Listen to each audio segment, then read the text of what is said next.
You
know who made it.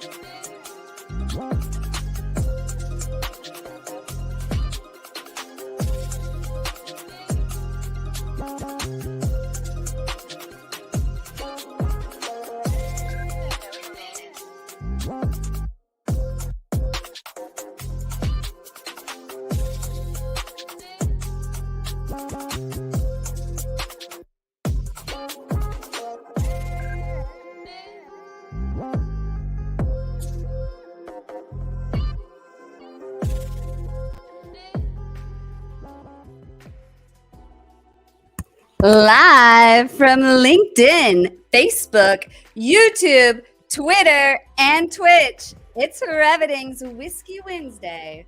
Welcome to Whiskey Wednesday, revenue party people. We've got lots of hot prizes, hot topics, and hot guests. So let's get into it tonight. I got a couple announcements before we get started. Would love to hear from y'all in the comments. Hey, Steven, what's up? I've been thinking about Whiskey Wednesday a little bit in the name, and I've gotten feedback on both sides. So I really want to learn from the audience. What do you think? Should I keep whiskey in the name Whiskey Wednesday? Let me know in the comments your thoughts. I think there are pros and cons on both, but I don't want to influence your opinion. So please share with me in the comments now and throughout the show what you think about the name Whiskey Wednesday. And if you think we should keep it, because right now I'm drinking water and I don't drink whiskey every week. And when I do drink whiskey, that's the only time of the week I drink whiskey. Wasn't even really much of a whiskey drinker. So, but it comes with a vibe, and I want to hear from you. So please plug into the comments what you think about the name Whiskey Wednesday, because of course we talk about sales, marketing, and alignment here, and there are drinking problems. Let's be real. In both of those industries, in sales and marketing, let's be real about it. So, if anyone else is willing to be real in the comments, plug it in there. Let's talk about the realities of alcohol and not glamorize it in sales and marketing. But I think we can all be adults, and I enjoy a drink and, adult conversation. So let me know what you think in the comments. Otherwise, another comment and announcement I have for you is that I have a coaching program underway. It's going to be a LinkedIn coaching program. I'm already helping some people level up their LinkedIn. I've been offering a done-for-you LinkedIn program. And what I'm learning is that people want to do it themselves and they want to be educated. So I've written a book. It's not published yet. It's coming soon. And then my course will be based off the book. And I want to help you. So let me know in the comments what you think about that. I think more people need to get active on LinkedIn, especially sales and marketing people. Hello. Like, what year is it? How are people really buying? If you're not on LinkedIn and active, literally you, talking about the founder and the CEO, you need to be the one on LinkedIn. Yes, we can't just outsource everything. You need to go be your own authentic self. So we can talk about that. And let's get into the fun stuff. So for tonight's hot topics and hot guests, you saw it in the intro video, but this is what we're talking about tonight. So we're going to be talking about managing our anxiety during sales calls and, marketing too, because marketing, we have a lot of stress. We've got a lot of tasks. There's a lot of to-dos. And let's be real, sometimes it leads to drinking problems too and anxiety. But we're going to be getting into the anxiety piece of it tonight with Jenn LEDERER. And last time she was on the show, I took away so many tips that I actually used. So we're going to hear from her again tonight. And then let's learn the art of storytelling and connection in sales, as well as, sales and business development with Cynthia. We'll be getting into that. Cynthia is traveling, so she is running a little late. So hopefully she'll pop in here even before I pull in the guests. But if you haven't already yet, subscribe to the Whiskey Wednesday newsletter, sending out a newsletter every Wednesday. So you can go to reveting.com to subscribe to that. Please check out my StreamYard affiliate. That's what I'm using tonight. We can talk about that. Send me a DM. And if you don't mind leaving a tip, this is all done by me. All of the images is the creation.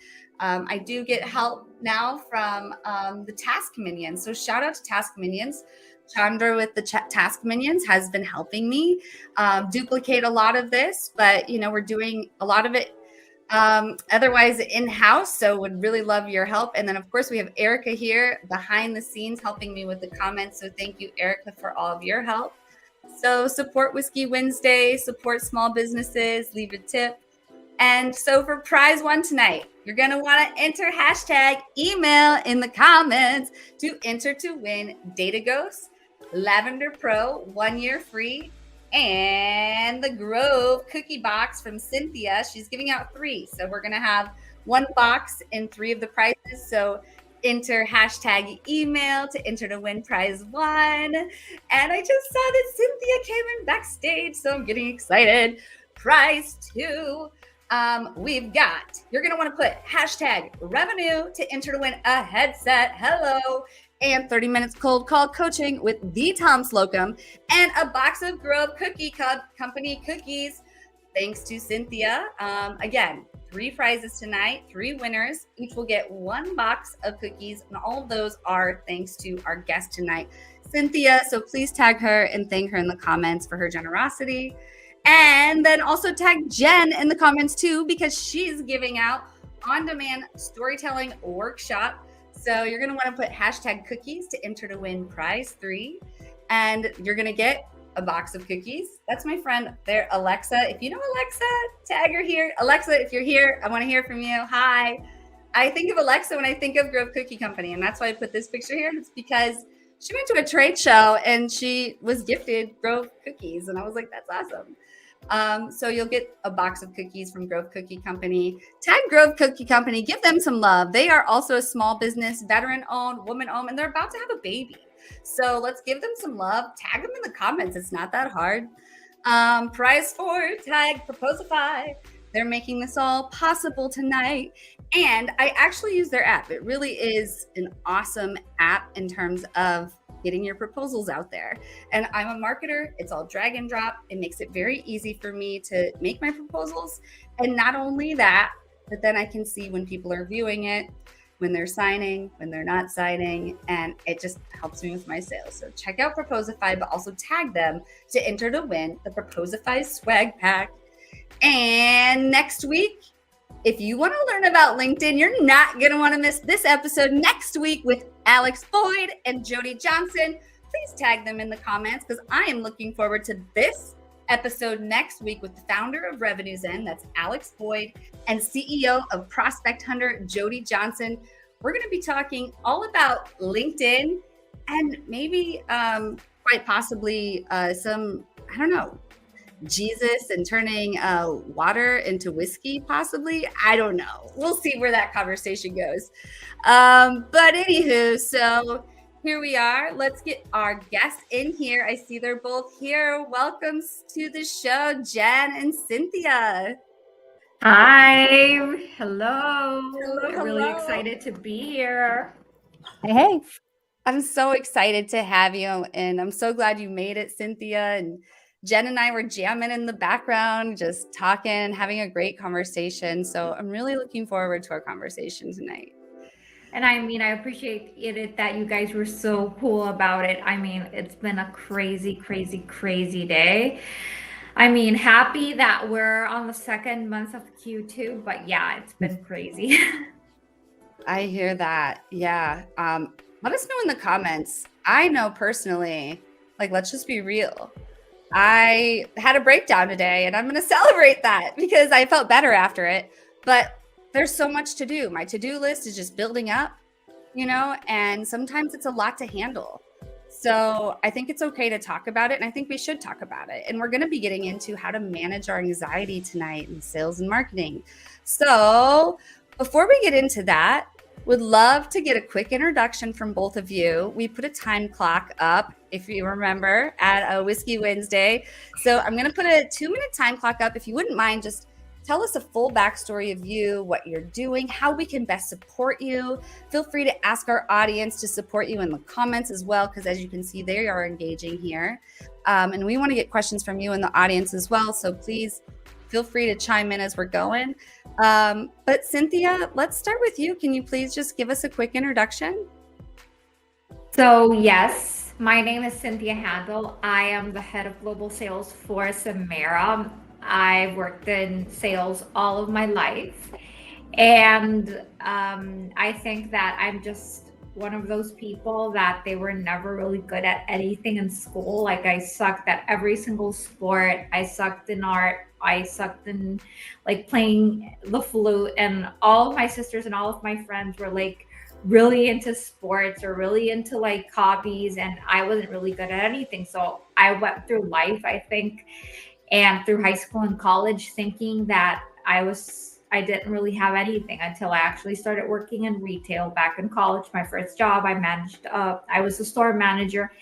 And I just remember that I loved the thrill of actually closing sales. So one thing led to the other, and it's been a wild ride. I've been in sales for almost, 18 years now? A whole different industry, a lot, like from everything from retail to tech to real estate. I've done everything. I've done everything. That's awesome. Thank you so much for sharing. And Jenn, could you please give us a 2-minute introduction? I know we have some new people who maybe didn't see the last episode with you, but I know there are a lot of returning people as well. But just, could you talk a little bit about yourself for 2 minutes?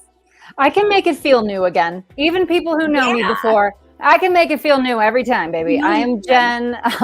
I'm a comedian and a keynote speaker, and I love helping people learn how to storytell and understand that we are always telling stories. We're telling stories to ourselves. We're telling stories to others.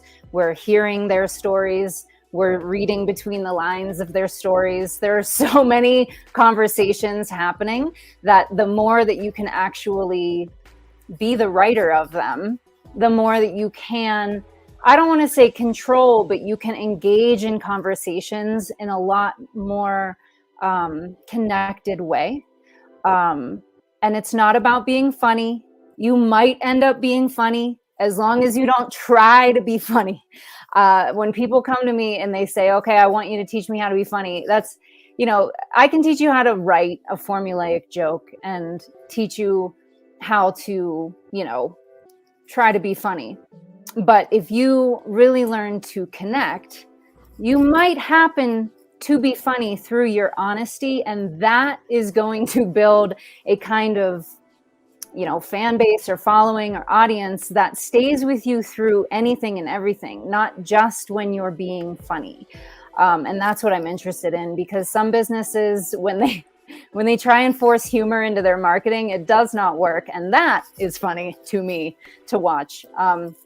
So when I work with people, it is teaching them how to look at their business from a million different perspectives, because that's the muscle that I use the most as a comedian.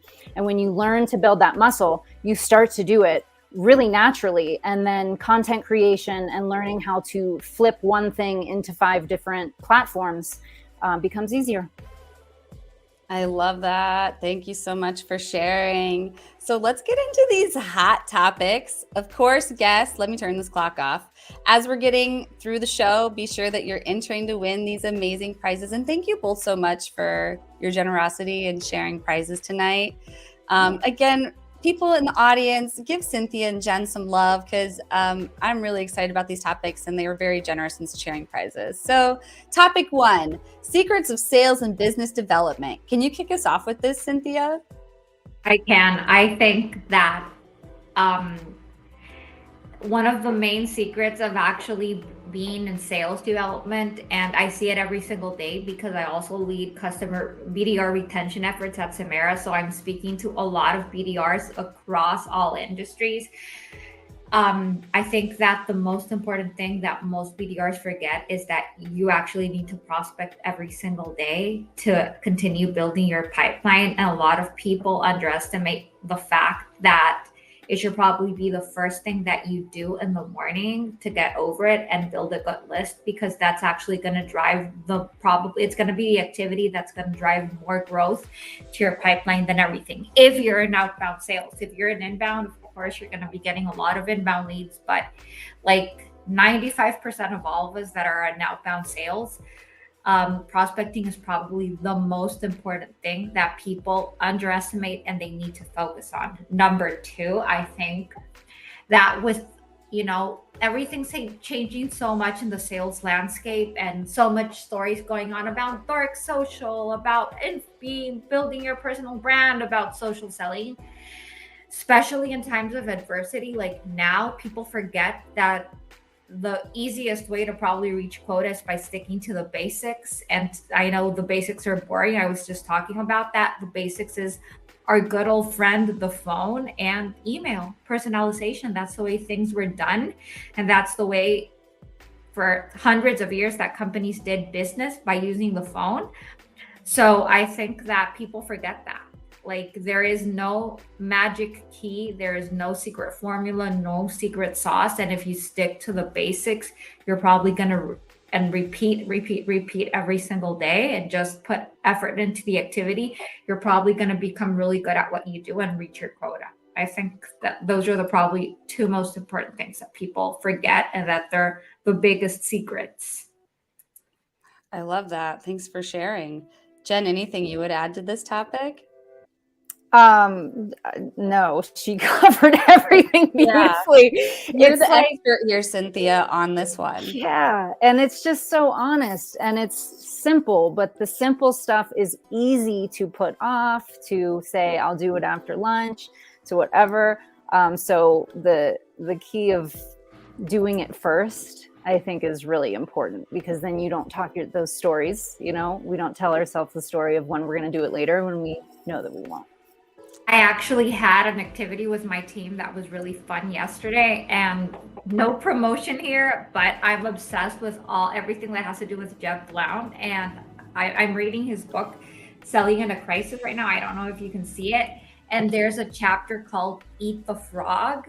And the frog is actually the hardest and worst task of your day. And that's probably prospecting. You need to identify that. So we did an 8 a.m. meeting with everybody. They had no idea. I just named the activity Eat the Frog. And I'm like, does everybody know why we're going to call these Eat the Frog? And they're like, no. So I told them, you have 30 minutes to prospect 20 new companies or whatever. So after those 30 minutes, the top performers came in with, one had 26 companies. The other one had 19. The other one had 22. Some people only had 2 companies, one only had 3. So I'm like, okay, so all of you ate the frog, and those people that actually brought in more than 15 companies are people that are dedicating the time that they need to every morning, eating the frog, not letting it get uglier, slimier, and fatter, because as the day goes on, you're going to put off prospecting, as Jen was saying, and you're just going to say, no, 2 more hours, or I'm going to do it tomorrow. And tomorrow the frog is fatter and uglier, and it's just sitting there. You're going to continue putting it off until it's Friday. You haven't prospected all week and your pipeline's empty. So I think, like I said, going back to the basics, prospecting is everything. It's the activity that you should put most time in the morning. It's probably the first activity that you should do just to get it over with. Yep. Yeah. There's a book called that chapter. I don't know if the book came first or the chapter came first, but you can get just the book of Eat the Frog. Oh, really? I didn't know. Yeah, I'm going to look it up. It's so funny that you just mentioned that. And this is how I know we're already vibing, Jesse, because when you were talking, that's the first book that came to my mind, that phrase. So of course, you were just doing that yesterday. And it's brilliant. That's I love awesome. it. Yeah, I love it. So anything else you would both like to add on this topic? I know we have a lot of salespeople in the audience. Any questions for Cynthia or Jen on this one? I'll say as a marketer, the same advice really applies with eating the frog, and I'm not saying I'm not a salesperson, because I'm a business owner now. So of course I have to do sales, but I know there's some marketers in the house. Like, let us know if you're here, say what's up.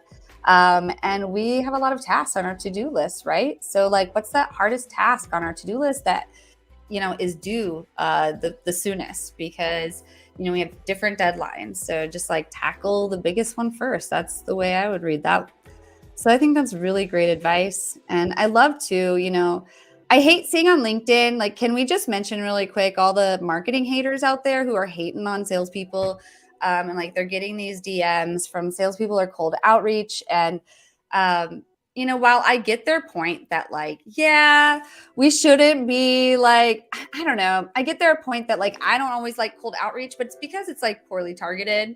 Or I feel like I'm being mansplained to in a lot of DMs, stuff like that. But I don't know if it's best to, I just feel like it puts all marketers in a bad position when we are going out there and calling out different salespeople. Like, it doesn't help marketing at the end of the day, because we do need those one-on-one conversations, like Cynthia was saying. So let's be real about it. Like marketing, we're putting out a large message to a large audience, but sales is going in one-on-one and making a human connection with that. And nothing beats that, because let's be real. The very first, like the best type of communication we can have is face-to-face. And when you can't do face-to-face, it's on the video. And when it's not on video, it's on the phone, and so on and so forth. So thank you to all the sales warriors out there who are calling day to day and doing all this. But yeah, that was a big topic I saw on LinkedIn regarding sales. So let me know if anybody else saw that. But anything you guys would add to that? I think that there's ways to open a conversation that isn't immediately, here's what I can do for you, but really it's here's what I want from you. That's the feeling of certain messages. So, being human, learning how to connect, knowing that some people are going to respond and some people won't, but just finding ways to approach people the way that you would want to be approached. I think it takes away a lot of that stigma. If you're out here being weird, then your vibe is going to be weird, and people are going to feel that. We are very intuitive, whether we know it or not. So check your vibe, as they say, before you send these. Yeah. I think that the worst kind of pitch slaps that are going on are those automated pitch slaps. Like I get like 5 a week that said, great recommendation or stellar recommendation from X and X on your profile and blah, blah. It's like, that's why people don't want to be on LinkedIn. When I talk to people who are active on Facebook and Twitter, they don't want to come on LinkedIn because all y'all are spamming in the DMs. Well, wrap us up on this topic, if you don't mind, Cynthia. So, secrets of sales and business development success, take it away and wrap us up. I think that it's very important that you definitely find your own style but you also need to remember that to reach quota, I think multi-channel is the way to go. And you can leverage that by probably, I should say 60 or 70% of your leads should come in, especially when you're doing outbound. 60 or 70% of your leads should probably come from cold calling. The rest from email, and maybe a 10% from social selling. Me and my team, we just got them a power dialer, and we're really happy because we're trying to get productivity up by 30% by booking more via cold call, because it's the fastest way to reach more prospects. And especially if you're using a power dialer, you're going to be able to dial 500 numbers and connect to more people. So again, stick to the basics. I mean, social selling is great. You definitely want to leverage your personal brand, which creates, of course, awareness for your company. But the whole purpose of social selling is to build familiarity when it goes accompanied by email and by a phone call. So I tell my team, never put all of your eggs in one basket. You need to try all three, and all three together work wonders. And I know that probably some unicorns exist out there that can book everything via email. I've yet to see a rep that does that in my company or in other companies I've worked at. The best results come from doing multi-channel and using all channels to build familiarity and create awareness. Yes, thank you. And that means sales needs to be on LinkedIn too, right, Cynthia?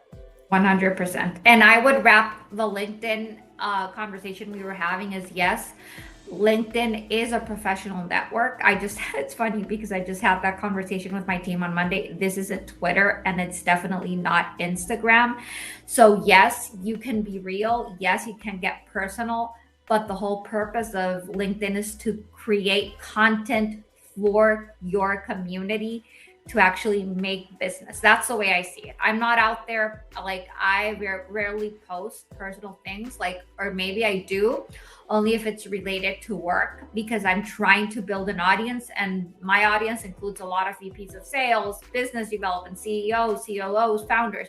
So if they actually see a picture of me sitting in a pool or me on the beach, that's sending the wrong message to the target that I want to reach out to, or the leads that I want to bring in. So you need to keep it professional. And whenever you're selling to people on messaging, it's okay to do your own thing. But there is a thing, I think, as over messaging people, and people know when you're not being real, when you're using a bot, like especially those of us that get more than 20, 30 messages a day, you can tell who's not real, who's using a bot, or who's just trying to sell you something like, let's book a meeting today. This is why you need X and X product. So keep it real, be yourself, and again, multi-channel.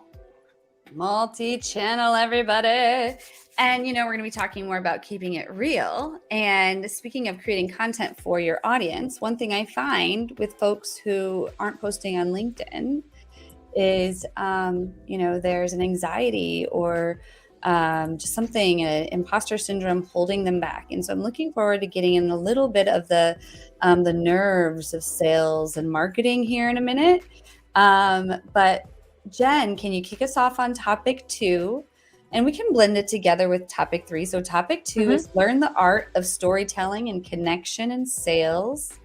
And don't let the nerves get the best of you. Learn how to manage anxiety during calls and video. So let's dive into topic 2, if you don't mind. Jen, can you kick us off? Yeah. So we've heard already that it's important to be real and be yourself.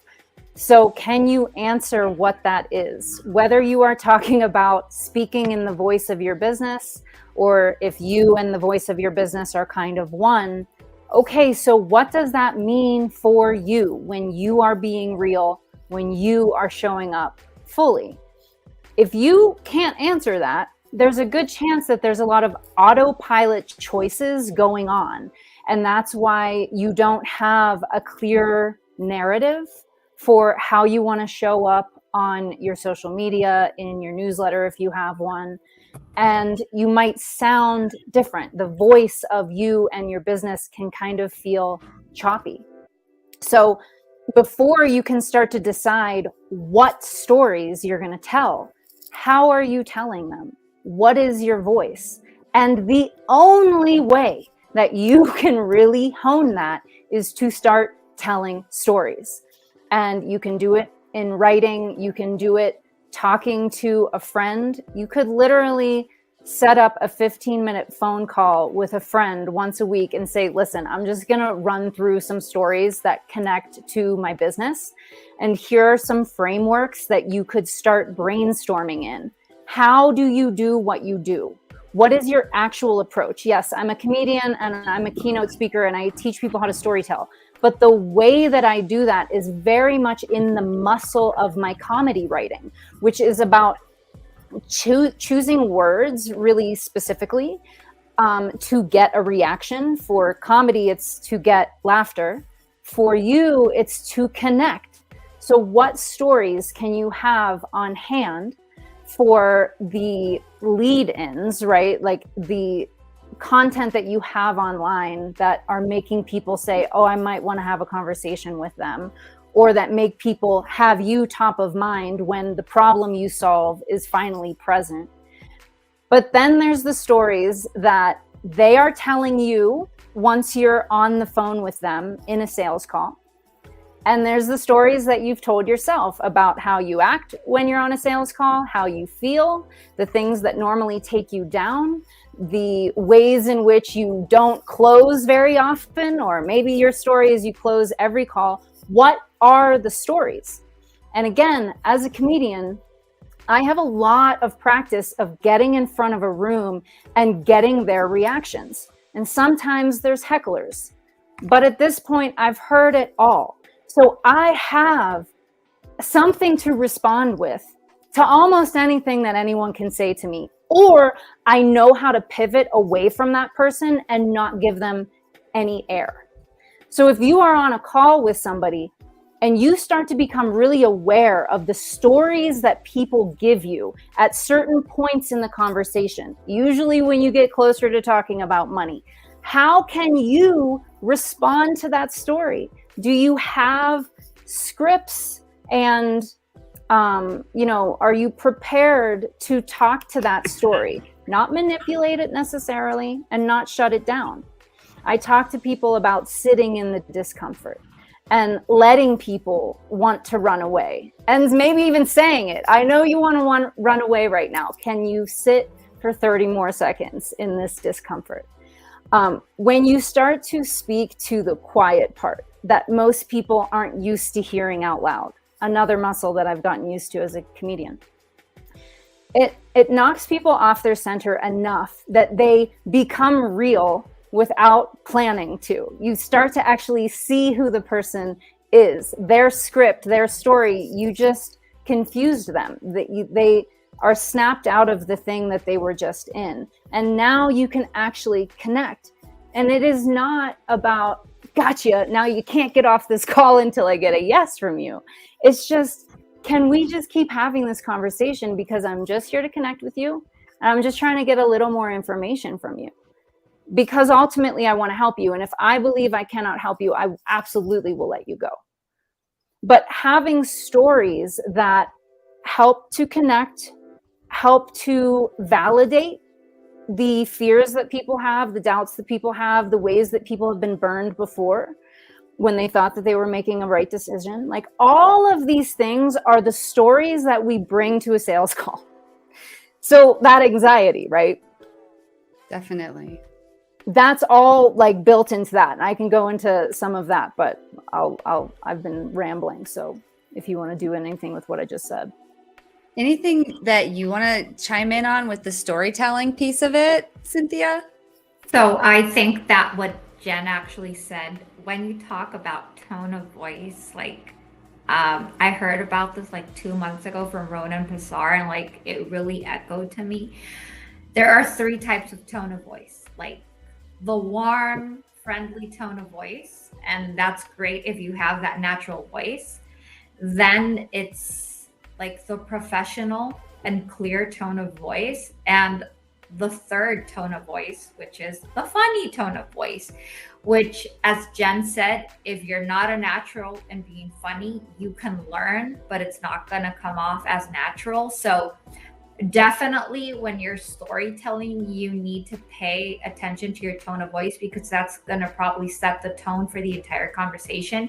And if you want to actually engage with a customer, like, you should be able to set the tone of voice by probably the first 3 seconds when you actually connect with somebody. So I think, like, definitely tone of voice is important for storytelling too.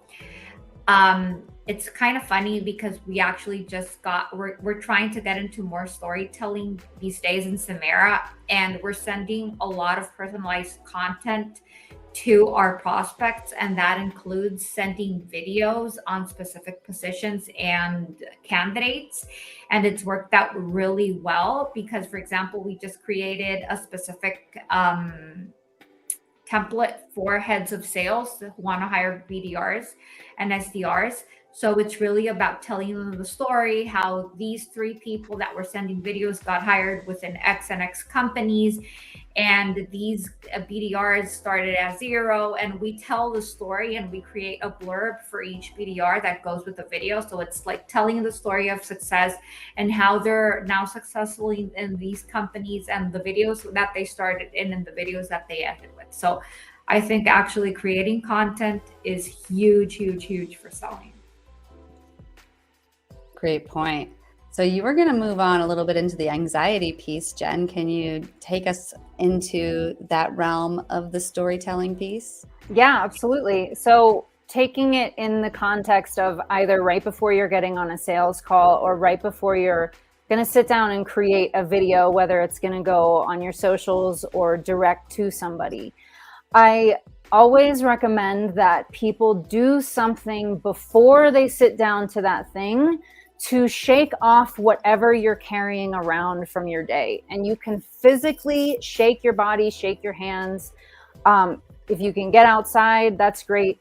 But there is a power to creating a container that you know you're going to step in and do this thing.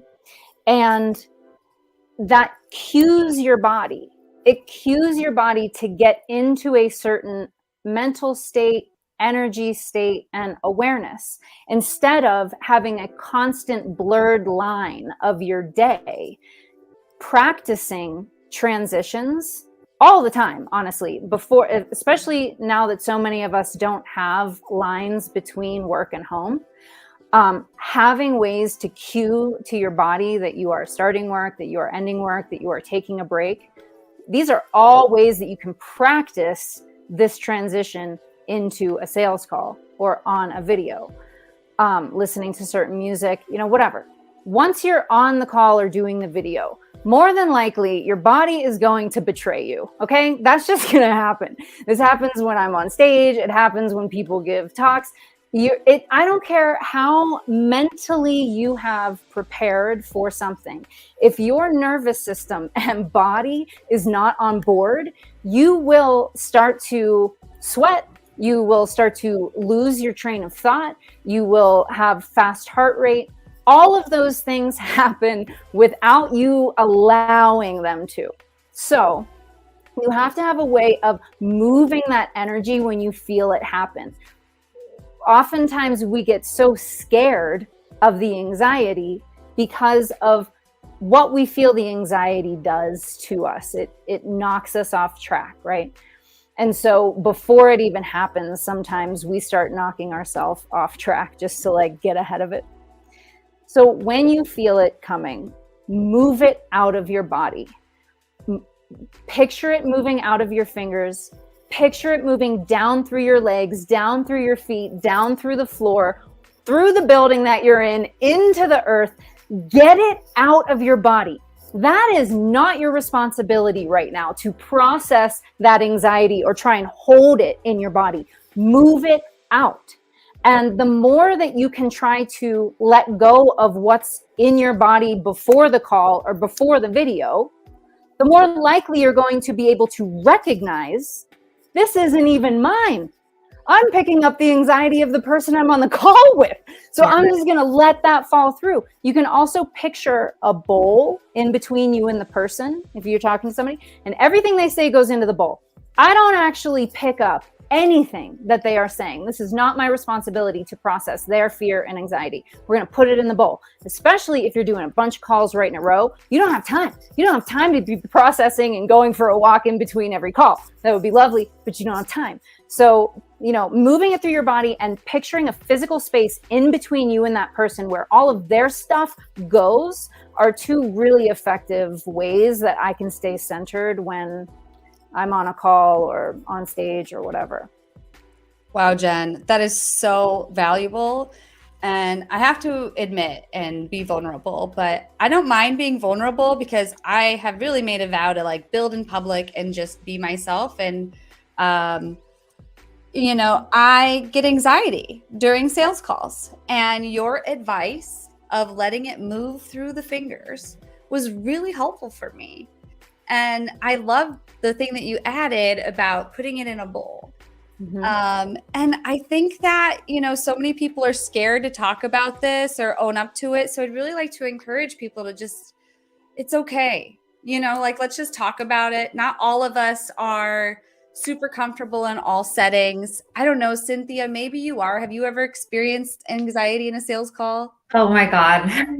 I could talk about the anxiety topic for days, just because I'm not like some people think this is a taboo, but I actually was diagnosed with anxiety, 8 years ago. So I don't have it right now, but there have been periods of my life when I've actually had anxiety, like the disease or whatever it's called, the symptom, the condition. So of course, when you suffer from anxiety, everything, your world turns upside down, and it's so easy to just I remember people always giving me the advice oh, it's all in your head. You just have to be strong. Sometimes it's just bigger than you. It's a lot bigger than you, and people don't get it, that it's not just in your head, but it becomes something so big that it controls every single thought that you have. So even if you had a good call, you said a wrong word, and you just said a wrong phrase, you're so judgmental on yourself, you're your own worst critic. So you're going to probably destroy yourself because of that after the call. Or maybe your head's racing when you're having that call and you're thinking oh my God, am I going to book that meeting or not? Is this person going to buy? What should I say? So all of those scenarios that go on in your mind, sometimes people don't know it, and it becomes worse if you actually suffer from the condition. So I can totally get that. You're already stressed out because you have to book meetings, you have to bring in results. Maybe you didn't do well last quarter. So of course, getting that anxiety during the call is horrible. I know the feeling. I've been there, done that, passed through all of the different stages. And yeah, I completely agree with what Jen said, 100%. Well, thank you both so much. I really want to honor both of you for sharing about this topic, because a lot of people, don't want to talk about it, especially on LinkedIn. So I appreciate you getting into it with me. And, I've gone to therapy before. That's one more other thing. Let's be real about that. If if it is a problem, go get diagnosed and go get help. I was never diagnosed with anxiety. So, maybe I need to be careful about how I use that word. But I guess to me, it feels there was a time actually I went to the hospital when I lived in Iowa, and I thought I was having a heart attack. And they're like, no, you're having a panic attack. Mm-hmm. Exactly. And so there was just a lot going on. There was a shooting nearby, and I had kids and I was breastfeeding. There's a lot happening,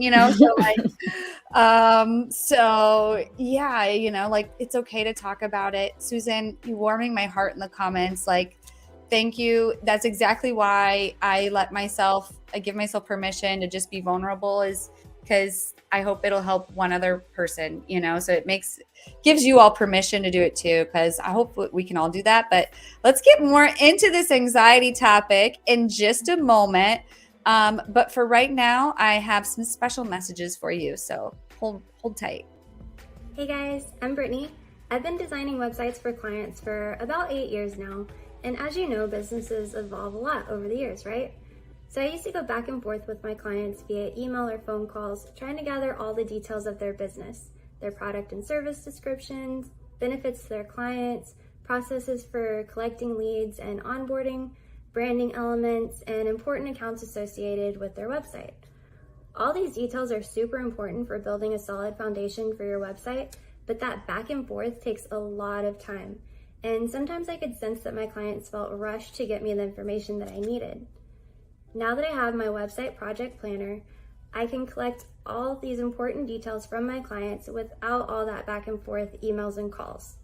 They can sit down and dive deep into it and then share this one document with me. We use this information as a launching point to create better, more thoughtful, and strategic content for their website. I'd like to gift you this planner so you can dig deep and put into one place all the details that make your business unique and valuable. Once you've filled it out, you can send the planner back to me or the website designer of your choice to get a massive jumpstart on your website project. Now you won't be getting my physical planner, but I do want to use this to emphasize a point. A solid website starts offline with a solid plan. So if you're planning your website project, go to brittanyhoncomp.com/planner to get your free copy of my website project planner. Hi, I'm Valerie Christine, and I'm so happy to be here on Whiskey Wednesday. I help women break free from stored trauma so they can be successful.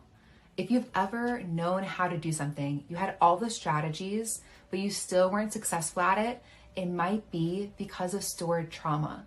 This can come up in the form of procrastination, self-doubt, people-pleasing, not having clear boundaries with yourself and with others. And often people look for the answer outside of themselves, but it's usually within.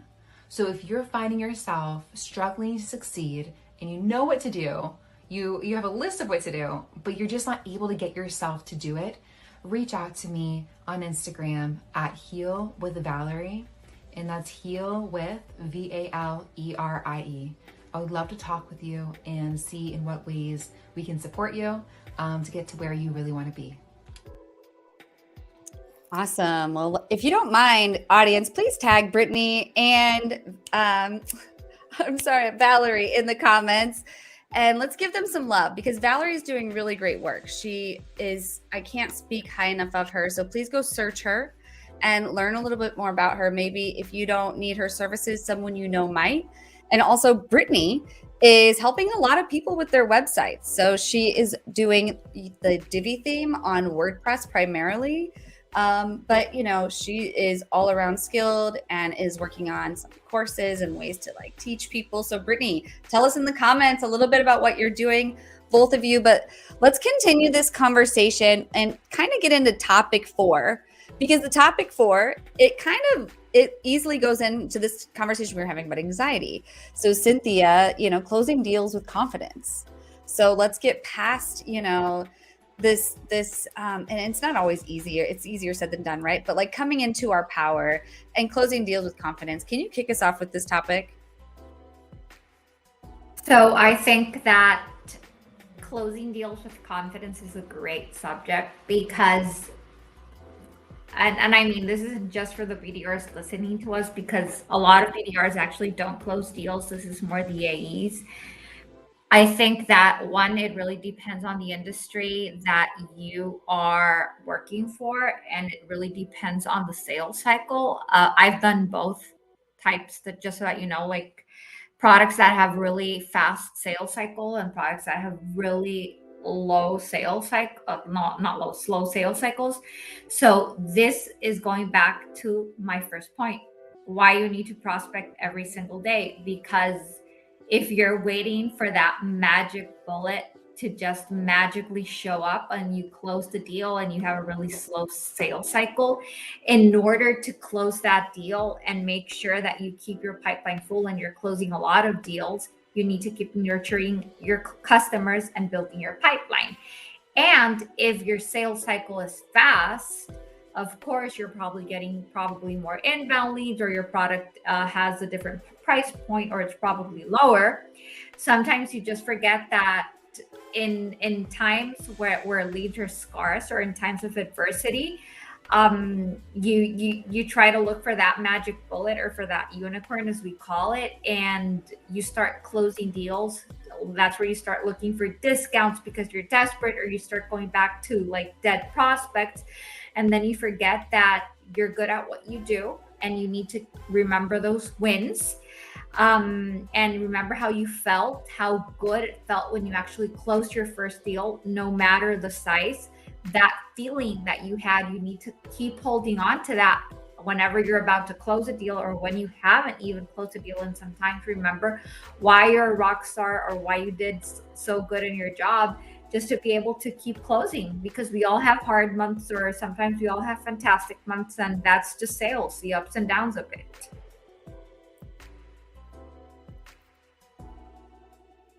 Wait, I can't hear you, Jesse. Is that just me? Yeah, we can't hear you, Jesse. Can you hear me now? Yes. All right. I was liking this view here. Let us know in the comments. What do you think of the way I move the cameras around on Whiskey Wednesday? But I really loved what you had to say about closing deals with confidence, and especially like how this really applies to AEs. But I don't know, maybe it could also apply to SDRs in the way they're like booking meetings too, like booking meetings with confidence. I feel like the same things you said could be applicable. But anything you want to add to that, Cynthia, before Jen tells us her thoughts on confidence? Oh, I think that feeling when you actually book that meeting, when you haven't booked anything in a really long time, that's why I love BDR so much, because that energy, that feeling of actually booking a meeting is what drives you. So again, I had one of my BDRs, she closed last month in 0, and we were really freaking out, and she was really stressed out. She was starting to think she wasn't qualified for the job. Everybody booked except her. Guess what? She's booked 5 this week. And it's like I told her, it's all mindset. It's all mindset. Like, you were already thinking on quitting last week. You thought you sucked. She was crying. She had a breakdown, and things turned around for her. So the whole thing is mindset. Like, even when you're going through those tough times, you need to remember that you are not this moment. This moment doesn't define you. That's not who you are. And you need to remember your wins. You need to go back to your past and remember those wins that you had. And that's what's going to drive you through. That's what I tell my team all of the time. I love that. And wins. And I love people celebrating wins. That's what we do in the Slack channel for Reviting. If you want in our Slack channel, let us know. We'll drop the link. Jen, what would you share about closing deals with confidence, or really anything with confidence? Cynthia, you nailed it once again. That is everything. And, having enough calls on the calendar, or just in that muscle of looking for more prospects, I think is one of the most effective ways to not put that unspoken pressure on that phone call that you feel like you have. When we show up to anything with desperation, it smells from a mile away. People can feel it. No one wants to be in that. So I saw a comment a little earlier of someone who has their very first sales call this coming Monday.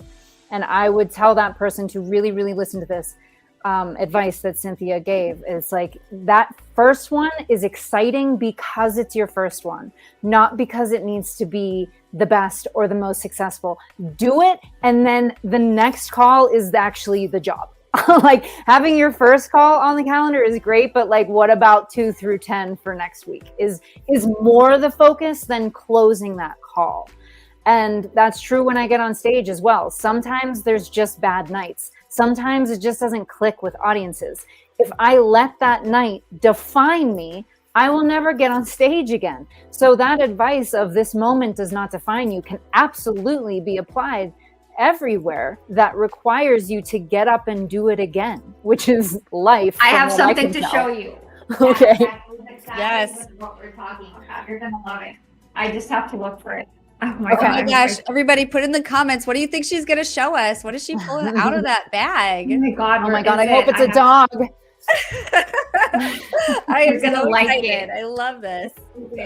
Oh my God. I found it. I just remember. Oh, let us know in the I bought comments it. who's I there, bought who's this. still here I watching. bought this at Walgreens the other day, and I keep it as a reminder for myself.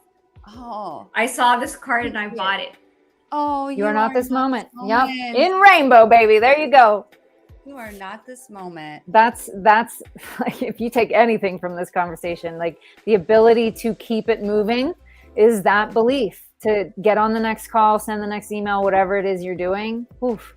That heaviness, if you have multiple calls or you end a month on 0, that collective pressure through the month can absolutely weigh you down. And that saying, that mantra of I am not this moment, what I was talking about with like releasing whatever before you get on a call, that statement alone could release 50 pounds of energetic weight. I love that. Well, we've got some prizes to give away. So who hasn't entered to win? Make sure that you do. So real quick, let me take some of this stuff off the screen here and do a quick recap of what we're giving away here. And as I'm doing that, if you have any thoughts on comments or any more questions, plug them in, because, we can still get back into that if anyone does have any questions, because it is a very important topic. But in the meantime, I'm going to put my head up there so I don't cover you up, Jen. And if you put #email in the comments, you will be entering to win a box of cookies from Grove Cookie Company. Tag Grove Cookie Company if you're here. They're awesome. You're going to get 1,000 B2B data credits. That's 1,000 B2B emails. And Lavender, that's what Data goes. Tag Data goes too. Give them some love. They're a new SaaS company. I love small SaaS. And then we've got Lavender 1 Year Pro. So you're going to want to put #email to enter to win all of these. Enter hashtag revenue for the SD Lab 30-minute cold call coaching headset and a box of cookies. And of course, #cookies to get another box of cookies. And all the cookies, again, are thanks to Cynthia. Cynthia, that's so kind of you. I know. Everybody wants, this is your chance to get your hands on these cookies. They've been viral on LinkedIn for the past month. I have like 6 boxes already, so it's my turn to give back. Oh, I love that. And you know what? I love Grove Cookie Company. I reached out to Grayson. He actually gave me a quote for our website because they were a sponsor last year. And he said something along the lines of like, how much Whiskey Wednesday helped him. But go to the website and see it, check it out. Grove Cookie Company is everything. So I really appreciated that. Jen, tell us a little bit about this prize from Hugh here, on-demand storytelling workshop that they'll be winning if they put #cookies in the comment. Yeah, this workshop is a 90-minute in-depth workshop of the comedian's formula that I teach to help you storytell your career. And it's designed to be able to be applied to any length of conversation. So whether you need this for a 1-minute elevator pitch, or you're doing podcast interviews, or you're interviewing for a job, it can be applied to any formula that you need, but it's really focused on teaching you how to connect and how to have stories in your arsenal that do that for you. So you're not in the middle of a conversation trying to figure out what you think might be interesting to them. And that's one of the first things I talk about in the training. Stop trying to be interesting. Just like stop trying to be funny, stop trying to be interesting. Be interested. And that's, one of the key things that I talk about. So, and then you see me give feedback to 5 or 6 entrepreneurs. You see me workshop this formula with them in real time to watch people change how they talk about themselves. Oh, I love that. Well, thank you. And tag Proposify to enter to win the Proposify swag pack. But we will be giving away these prizes. And before we do, we didn't talk about the Guru of the Week before our pre-show. So the Guru of the Week is someone who walks the walk and talks the talk on LinkedIn. You both made a submission. But since we didn't have time to really make the images and stuff beforehand, just go ahead and share whoever you want. Who are you both following and enjoying their content on LinkedIn that you think everyone should go follow? Who's going to go first? Cynthia? I want to give a shout out to my two team leads. They've been putting a lot of work in LinkedIn. I want to give a shout out to Fernanda Umania. She's been creating content. She just reached 6K followers, and she posts every day. She builds her community. So I want to give a shout out to Fernanda. Will you tag her in the comments just so everybody knows how to spell her name? And Jen, how about you? I forget who I told you originally, but I want to shout out Terry Trespicio. She is a good friend of mine and also a brilliant writer and branding coach, and helping people specifically create TED Talks and 10-minute to 45-minute keynotes. And she is truly brilliant, and she has a book recently that came out called How to Unfollow Your Passion, which is just also brilliant. So Terry Trespicio, I'll put her in the comments as well. I love that. Everybody go follow those gurus of the week. Ooh, ooh. Okay, so now I am going to try and share my screen, which we all know I have issues with every once in a while. So our prize one was email. So I'm going to share that tab here. There were 20 entries. So I think we can get the music changed here. And I'm going to, who's going to win? Who's going to win? Is it going to be Alexa? Maybe Daisy? I saw AP and Dean and Whiskey Wednesday, Christopher. If Whiskey Wednesday wins, we'll do a redraw. Mark Mack. Congratulations. Mark Mack. What? Mark Mack attack. Yeah. Okay. All right. So now let's go and share the other tab. So prize 2 was #revenue. And so I'm going to share that screen. We're going to do #revenue. There are 18 entries. Let's see who's going to win that one. Who's going to win? Who's going to win? Is it going to be Sharon? Congratulations, Sharon. We will follow up. Actually, I have a form if you're still here watching for you to fill out. Otherwise, we'll send it to the winners. And prize 3, let's go ahead and pull up that other one. It makes me stop sharing just to go to the other tab. Okay, so this one is cookies. 25 entries. Let's do this.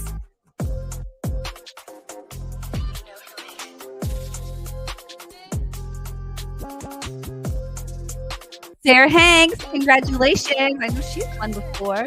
Congratulations, Sarah. Everybody give Sarah and all of our winners some love. We got prize 4 still to give away. Stop share. And we're going to, who is going to win the Proposify Swag Pack 20 entries? Here we go. Maybe Alexa, maybe Jason, Stephanie and Lydia. Hey, Kate, Daisy. Lydia! Congratulations, Lydia. You won the Proposify Swag Pack.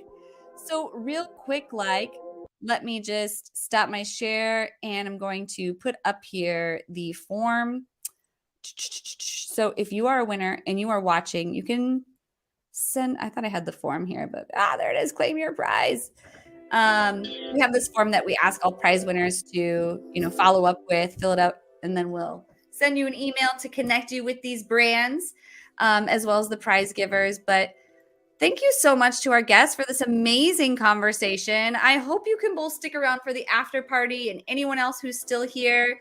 I put the link already in the comments, but I can do it again if anyone needs it. It's somewhere. Just scroll up. But we'll be on Google Hangout. But before we go, could you both let the audience know how they can find you? Cynthia? Love it. So I'm going to put my post on LinkedIn, my hashtag, my handle, just so that you guys know I am always on LinkedIn, so you guys can follow me.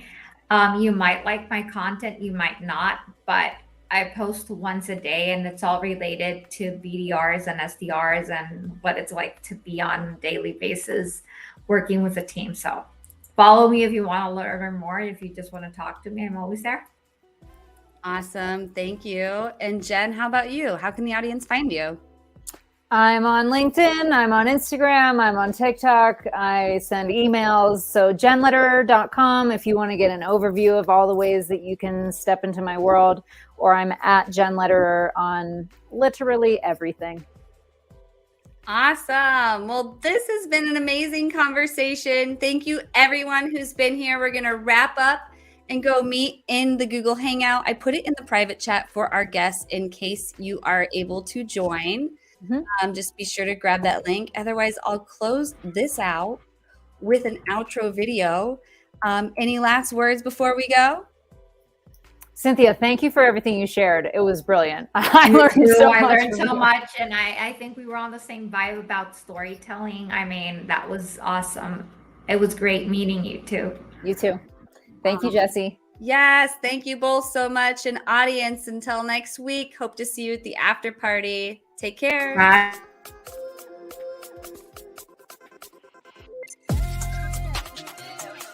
Bye.